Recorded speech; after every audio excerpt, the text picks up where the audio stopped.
episode of Cowboys and Indian, the footballer show. On this episode, we're going to be covering the hard men of football. I'll be your host, Tone, and I've got the usual cult pundits in. Duggy. Good evening. And I've got the lovely Stuart. Good evening, gentlemen. So, obviously, every decade's got their hard men, from the Patrick Vieiras through to the modern day hard men. Like who, Stuart? Who would you say is a modern day, or Dougie? Who do you say is a modern day hard man in today's? There's a difference between a hard man and a real solid player, isn't there? There ain't none today. Not like it was back in the day, yeah. No, exactly. Not allowed, are they? They're not allowed. Well, today's show, we're gonna look at some of the hard men of the. They were born round about the 40s, so you're probably looking at the 60s and 70s, which means I've got very little to say. I'll just be hosting it, but obviously it'll be Stu and Dougie and tapping into their knowledge. Dougie more than me. Yeah, Dougie, we'll have a. Dougie's our Rain Man. Have anyone seen the film Rain Man with Dustin Hoffman and? Casino. No, it was Casino. It was Counting Cards, but with Tom Cruise as well. So Dougie sort of. I look a bit like Tom Cruise. Do you not think? I'm sure he's got a computer inside his head, not a brain. Yeah, absolutely. So to start it off, let's have a look at the first hardware.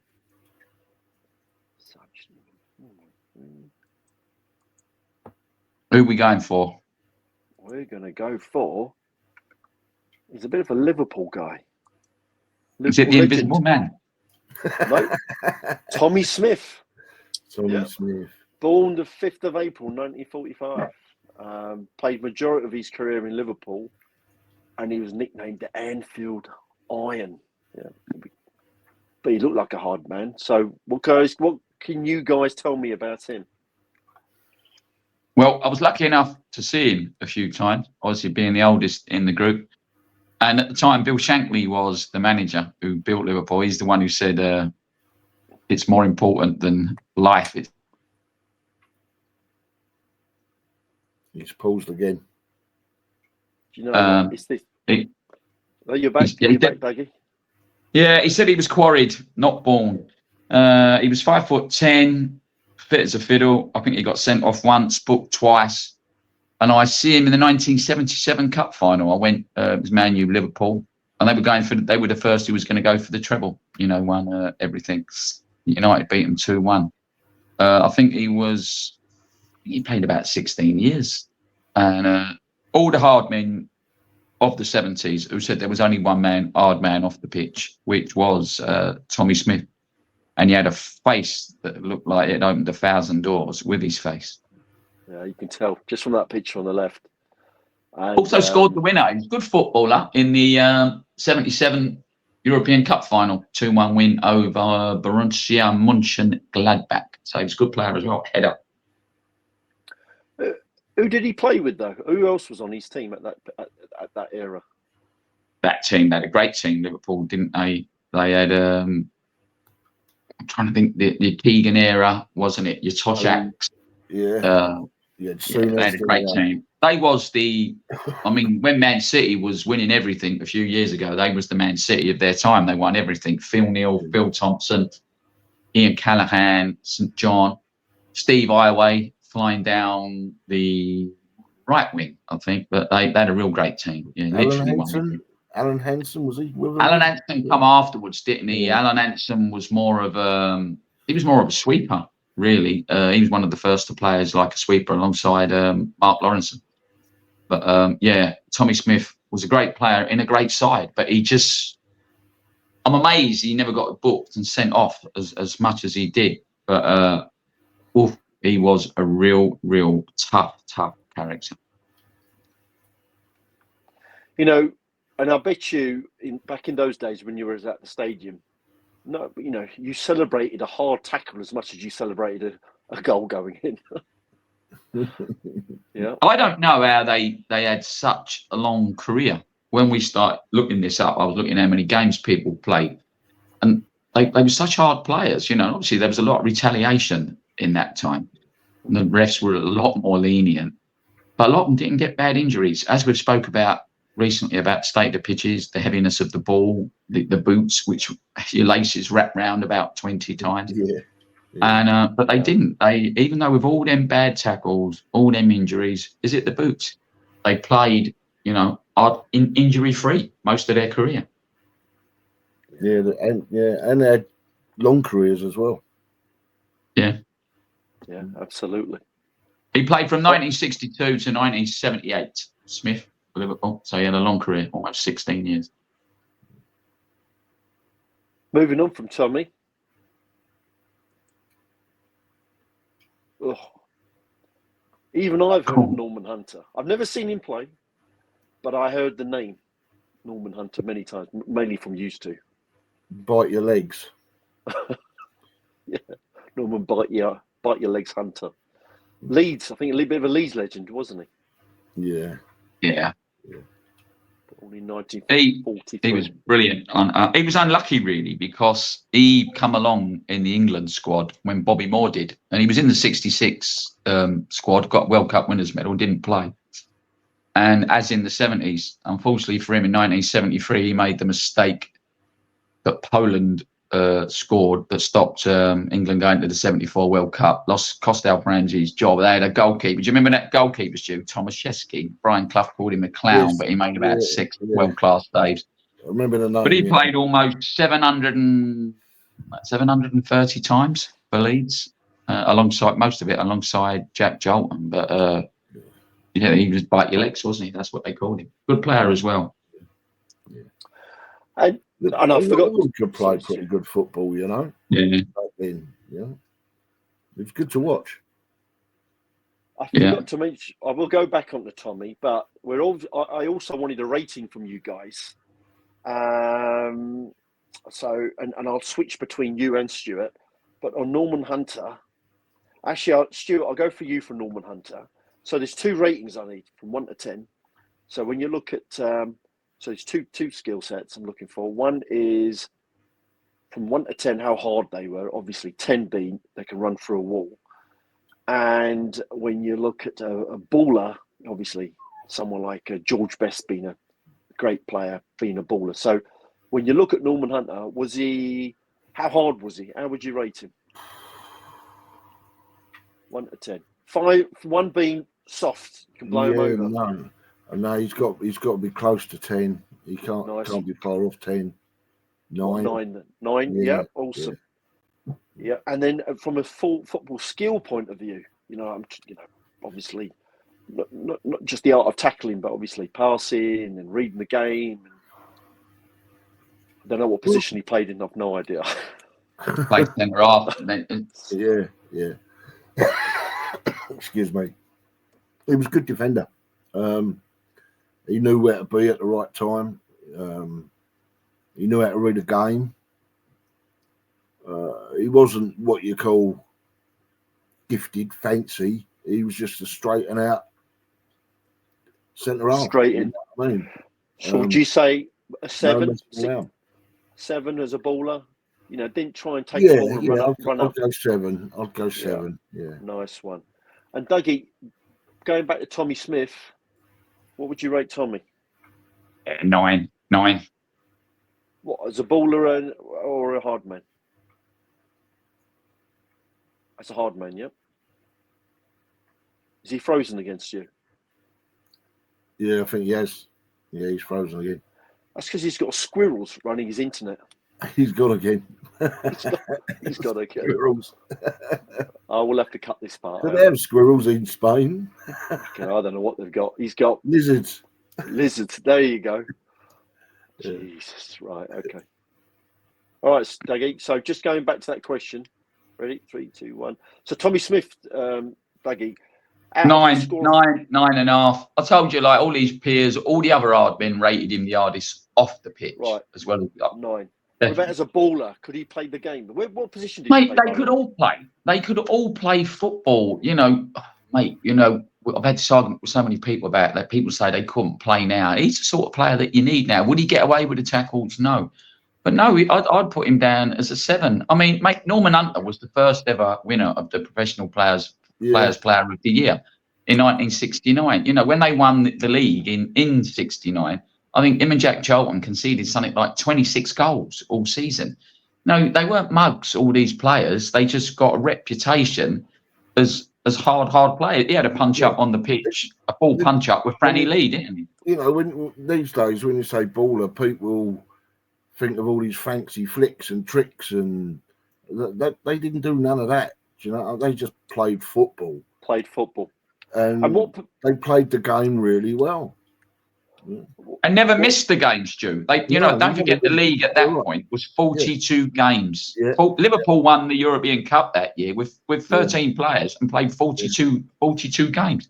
Yeah, plus 2 domestic cups.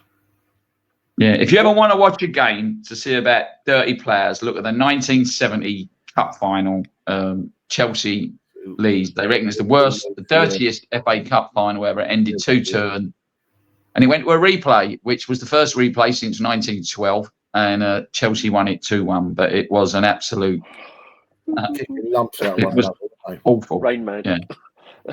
Duggy, one last question. Tommy Smith, what position did he play?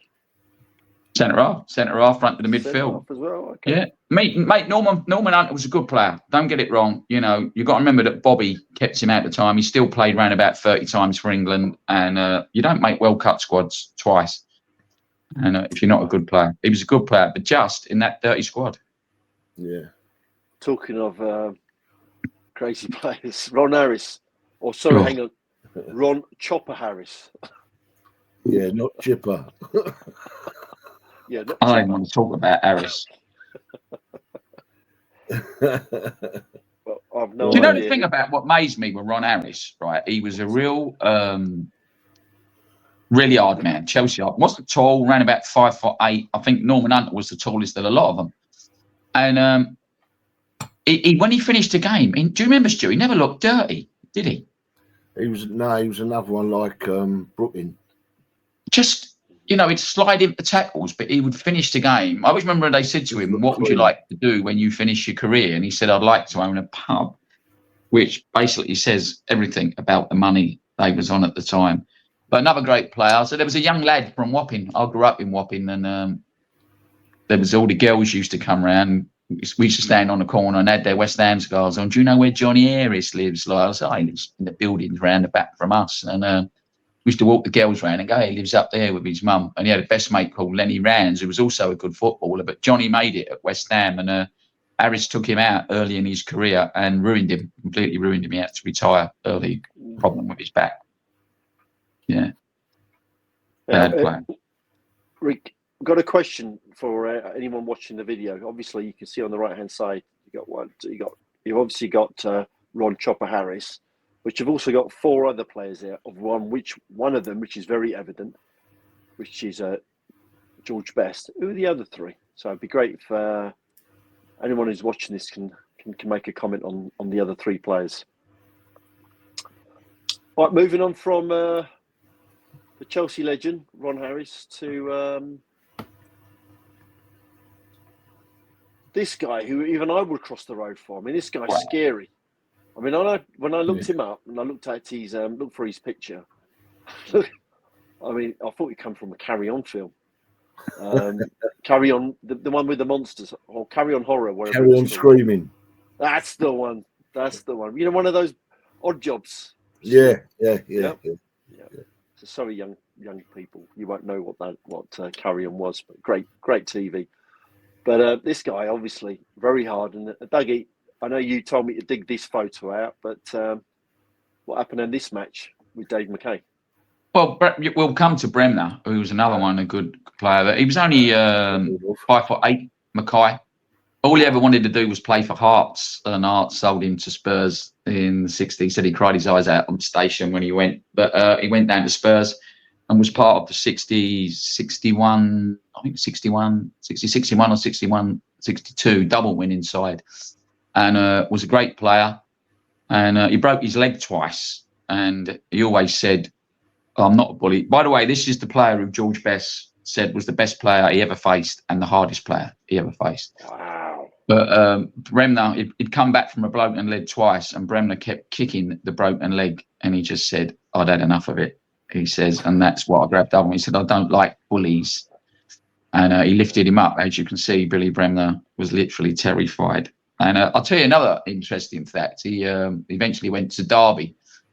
And no such thing as sweepers, as we talk about goalkeepers now. But in the 66 World Cup, West Germany, I think probably was the first ever sweeper, was Franz Beckenbauer.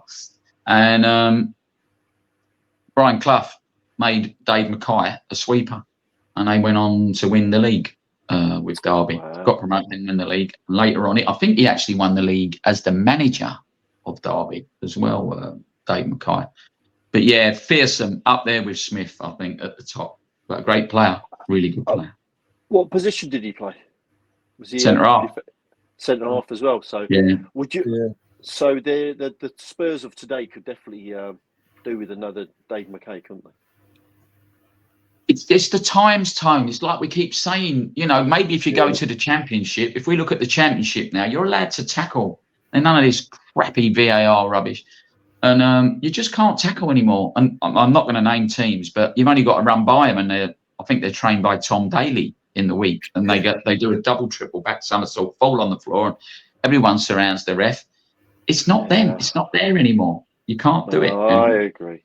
I've seen a number of times I've been to watch live rugby games as well. You know, those guys get hit hard and just get up and carry on. Footballers now, it's half of it's acting. Well, it's turning into a non-contact sport. Yeah. What's that sport? What's that football version of football, Duggy? They play in Spain. Futsal, isn't it? With the heavy ball. They sort of don't. They keep it on the ground. It originated in Brazil, didn't it? They play in what they call the Coca-Cola goals, which they did bring in to the British junior teams a while back. Depending on your size, was the size of the goal. Because when we were kids, even though we were like playing under sevens, under 8s, we had to play in a full-size goal, didn't we? Yeah. So they brought the ball down, but they also brought a hard ball that keeps it on the floor, which makes you play more football than it rather than going in the end. They do that more now anyway, don't they? Because, heading's banned in like the younger football anyway. They're not allowed to head a ball anymore, are they? So they try and keep it on the ground. I don't think that'll happen anymore, Stu. I know, because Dave Watson, the ex-England international, he's just been told he's got dementia due to heading. But as I said to you, I think the ball is so much lighter. They had a lace in it with a pig's bladder in the middle of it. And I used to take the bladder out and throw it against my bedroom wall and dive, you know what I mean? And there's big brown marks. They was like an orangey red colour, weren't they, Stu? You remember? Yeah. I remember getting hit by the old balls when I was a kid, mate, when it was wet. Oh, my Christ. And cold. I won't swear because I've been told not to, but you can imagine the expletives that would come out of my gob nowadays. And it'll leave a mark behind, wouldn't it, Stu? Yeah, a big red mark that would blister.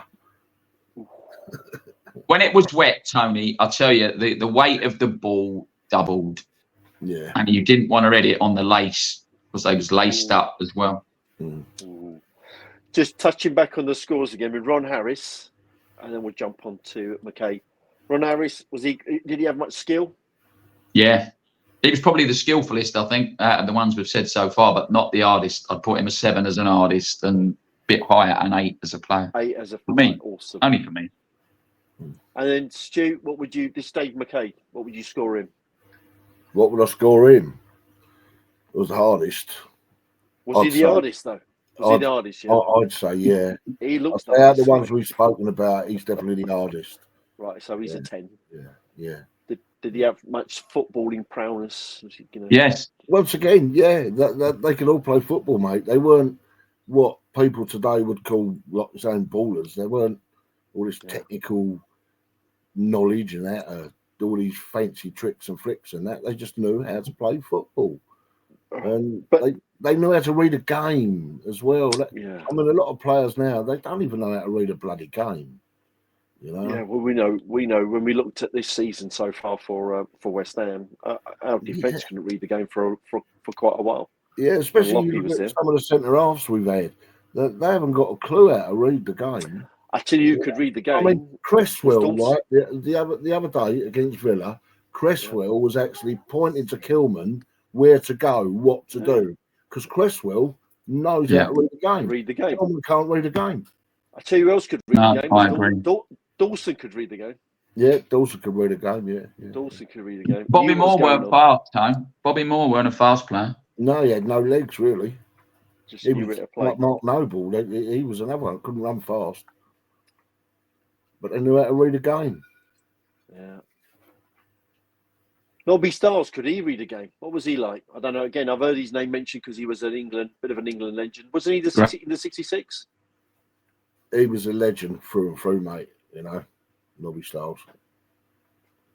Oh, I think we've lost Duggy again. But he played football for football. He was a footballer. Yeah. Yeah, he can play football. Yeah. Duggy, you back? Yes, mate. Nobby Stiles, for me, is the epitome of what the English game was about. 5'6". He used to wear great big off the pitch, big thick glasses, because he couldn't hardly see. He had the old Bobby Charlton black over. The old flick. And he was told by Matt Busby, go and get the ball and give it to Bobby Charlton. So he would win it and lay it off. And when he was picked for the 66 World Cup, there was a bit of an outrage, and we had to beat Argentina to qualify, and the FA told Ramsey to drop him.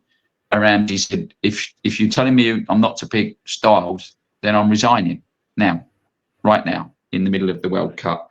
And he went on and he was great. He's one of only 3 Englishmen to win a European Cup and a World Cup. I'll leave that for people in the stats to try and work out who that was. And he played over 400 times for Man United. And all of these didn't get booked a lot. I think the most who got booked was Chopper Harris. But he was brilliant. And his dance when we won the World Cup is just legendary, mate. He was remembered more for his dance than he was for his football prowess. Had no teeth at the front, so he's toothless all round here. You see him there in that picture, he's got no teeth. Yeah, the toothless tiger, as he was known. Yeah. I mean, 66, what's the name? Was trying to think of his name. Who was the Portugal lad who was best in the world at the time? Eusebio. And Ramsey said to him, right, take him out. And Stiles went, do you mean for good or in the game? And Ramsey said, are you joking? He went, no, what do you want me to do? And he went, in the game. And he marked him out the game. Wow. And then he went on to play him again in 68 when Eusebio brought his Portuguese team down. Man United beat him 4-1 in the extra time in the European Cup. He had to mark Eusebio again, but Eusebio had his number, but they still won it, United. Nobby Stiles. Great player. Stu, what would you score Nobby from was he hard? I don't think it was probably as hard as like Tommy or no, I'd put him at an 8 probably. God, hardness scale. That's still pretty hard. Yeah, well he was, Yeah. And what position did he play? Centre mid. Same again, centre half. Jeez. Most of them were centre halves, mate. Centre halves. Yeah. And I think he played centre mid, Stu, Nobby, didn't he? I think he started off as a centre half, didn't he? Yeah, he was only 5'6", not very tall. Yeah, and then moved into the middle. Yeah, so great player. So if he played in the middle, he obviously had some skill as well to pass the ball, look for the players. I told you, they told him to win. His nickname was the Destroyer. They said, get the ball and give it. Someone who can play. So as a baller, again, as an average like the rest of them, 7. Yeah. Easy. He won the World Cup time. Well, he did. Yeah, he's a World Cup winner. He should get a bonus. You know what I mean? So yeah, he should get a bonus point just because he won the World Cup. And a European Cup. Wow. Yeah. And then here we've got, because you have to help me out, guys. Obviously, we got the legend in that picture. I know, Dougie, you can't see it, but we got Bobby Moore there. And then with the World Cup, the one that went missing. And that's some dog found or something, Pickles. Pickles found it, didn't he? Yeah. And then I'm assuming the older gentleman's the manager, which is that Don Reeves? Alf Ramsey. Alf Ramsey, sorry. That's Alf Ramsey. There you go. Couple of Ipswich. Alf Ramsey. So, shows you how much I know. I wasn't even born. Moving on. So, lastly, on this show, We've got this guy again. I've heard this guy's name mentioned quite a few times. Billy Bremner, not only from The you guys, Iron but from Brew other Terror. people. Yeah, is that right? Is that his nickname? Stu? No, that's just what I just said. He's from I looked it Scotland, up. Scottish, I looked it up, and he was called Brock. So we've got the Rock McKay. That is, yeah, he was known as the Rock, and now we got this guy. So they're obviously wrestlers as well. Again, born around about the same time in the 1940s. But he didn't look like he looked like a dirty little player to me. Not an odd man. He was. He was 5'5" Tone, and he was 10 stone. Blimey! So he wasn't. But he must have just gone around winding players up. No, he's a good player, Tone. Voted Leeds' greatest player of all time. Also was voted Players Player of the Year. Have they got a statue of him up at Ellen Road, haven't they? Yeah. Played just under 800 games. Bloody hell. 800 games. Yeah. Played 54 times for Scotland. So he was a good player. Good player. So back then, like I say, the leagues were 42 games long.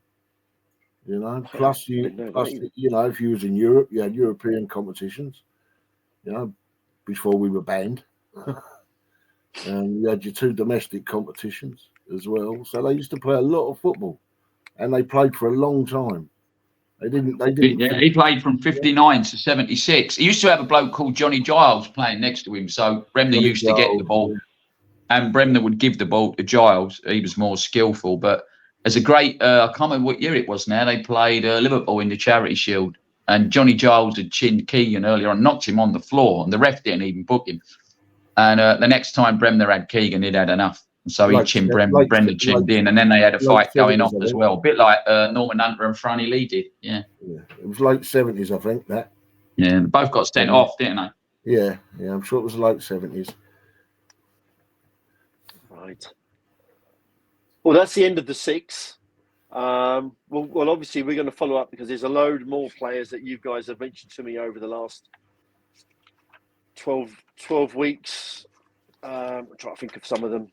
Norman Hunter. Well, you already done Norman Hunter, but you mentioned Mick Hartford and a whole bunch of others. And obviously you got the people, as we mentioned early on, people like Charlie George, Pat Rice, Billy Whitehurst. So we'll review some of those. There was a lot of hard men in the 70s. We didn't mention. There was one for Arsenal called Peter Story. It was really, really hard guy. He ended up going to prison. Maybe people in the chat, from back in the day that remember different hard men. If they want to put it in, write it in the comment section. Which one of those, Stu, would you have liked to have in our team now? Out of them 6 we mentioned, Styles. It'd be Dave Mackay for me. We need someone at the back. We've got to have a decent centre back. So it'd be Dave Mackay for me. You, Tony, who would you have? I don't know any of them. That's the problem. You see, I never watched them play. I was born in the 70s, so I have no idea. I don't know these people. I can't even remember. Really, it's my 80s where I'll start remembering football. Before that, I don't know. But Billy Bremner, what would you score him, Duggy? And then what I'm going to do? As a skillful player, right, I'm going to score him as an 8. As a hard player, I'd say he played round about 7. Don Revie made them a real hard team. He brought them up for what we call the 2nd division. And when they got their dirty reputation as a dirty team, he used to stop the coach a mile from the ground and make all the Leeds players walk the rest of the mile, giving out fucking flags. And remember them silly things Leeds put on their sock with their numbers, Stu? Yeah, like what the scouts wear on. Them little tag things. I don't know what you call them, but they were the first, and they would give them away. And so all the away fans used to think, what nice players, a bit like the Argentines did to us during that 66 World Cup. Alfred described them as animals. But they went, the week before we played them, they went round all the schools, meeting all the kids and all the papers saying what a nice bunch of lads they was. But playing the media. And then he stayed there, Revie, till he got the England job, didn't he? And that's one thing that hasn't changed all through the years, how they play the media. Yeah, which we're not very good at, by the way. No, we ain't. Not at all. Did you hear that Arsenal put in a 60 million bid for Ollie Watkins? Yeah. and got turned down. They've been done as well, haven't they? They've been for not controlling their players when Matey got sent off against Wolves the other day. Well, it's been coming all year, though, isn't it, with them, I'm afraid to say. I thought beginning of the season, you was only allowed to, only the captain was allowed to go and remonstrate with the referee. I thought that was how it was supposed to be this year. Well, that's how it is supposed to be. So I sort of kept quiet then because I'm filling the spreadsheet, and you guys have just gone off on one. On a tangent, like we do. On a tangent, as you do. So I'm just going to share my screen with the. What's the scores on the doors, George? Right. Yeah. So let's have a look. What's the scores? Doors. Right. So these are the ratings. So based on those 6 so far, I've got Dave McKay as the highest. As an average, he's got 8.5, and that's because you scored him as a 10. So when you look at those guys, out of the hard man rating, he was the hardest, Dave McKay. They're all hard, don't get me wrong. Yeah. But it was proper tough. But he looked like a tough guy as well when you looked at his picture. But we're going to keep this going. We'll keep this going, and then we'll see what it looks like. And then the interesting thing, obviously, I'll fill this in from 60s to 70s era, and obviously who scored what, and then it'll be interesting to see how do modern day hardmen compare to those from the 60s and 70s, and then we'll have the ones that have manicures and back and sack cracked waxes. That's the what I mean. And Stu, you can say that. So have a spray tag. Who was the first one to wear a snuddy? You remember someone wore like a scarf? Was it David Beckham? He wore a skirt. Who was the? Was it Toure? Wore like they called it a snuddy up here. Like Toure, wasn't it? Yeah. And the gloves in it, and some of them wear. I mean, years ago on icy pitches, the goalkeepers were allowed to wear tracksuit bottoms, but they weren't allowed to wear tracksuit bottoms unless there was ice on the pitch. Yeah, but I was saying, watching the football the other day, I was saying, you see them on there, they've got all these bloody tights on now under their shorts, outfield players. They didn't have that back in the day. Like you say, the only ones who could wear tracksuit bottoms or anything to cover their legs fully were goalkeepers on an icy day. You know, apart from that, their legs were bare. They didn't even have gloves, Stu. No, and they didn't wear them silly bleeding lycra shorts underneath their shorts either to hold all their muscles in the right place. You know what I mean? They 42 games. Remember that. 42 games underpaid, getting stuck in, and so did Smith.